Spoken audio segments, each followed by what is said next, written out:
খালি ব্যারাম আর ব্যারাম, ঠিক কিনা? কিন্তু সম্পদের পাহাড় ঘটেছে। আর অল্প যারা খায়, অল্প পড়ে, রিক্সাওয়ালা, কুলিওয়ালা, অল্প বেতনের চাকরি, কিন্তু হক হালালি মেনে চলে, দেখবেন শান্তি আছে অনেক। হ্যাঁ, বাসা ভাড়া দেয়, ফ্যামিলি চালায়, বাচ্চাদের স্কুল বিল, এরপরও মাস শেষে 1-2 হাজার টাকা হাতে থেকে যায়। আর ওর প্রতি মাসে 10 কোটি টাকা ইনকাম, তারপরও ব্যাংকের ঋণ আছে না নাই? সুখ কারে বলে? কিভাবে আপনি সুখকে ডিফাইন করবেন? সুখ তো টাকায় কিনা যায় না। শান্তি টাকা দিয়ে হয় না, শান্তি দেওয়ার মালিক কে? শান্তি আছে অল্প খেয়ে শুকর করার মধ্যে, শান্তি আছে আলহামদুলিল্লাহর মধ্যে। চিল্লায় বলেন ঠিক কিনা? এজন্য অল্প খাবো, অল্প পড়বো, অল্প জামাবো, অল্পের ভেতরে বরকত দিয়েছে কে?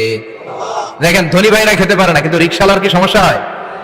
রিক্সাওয়ালারা সব খেতে পারে। কুলিওয়ালা, দিন মজুর, এরা একেবারে স্লিম সুঠাম দেহি, মেদহীন পেট, পেটে কোনো মেদ নাই, ভুড়ি নাই। আর কোটিপতিদের মেদ আছে না নাই?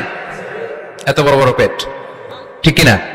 আমাদেরও পেট আছে, তবে হালাল পেট। এটা হারাম টাকা দিয়ে এই ভুড়ি বানাই নাই আমরা।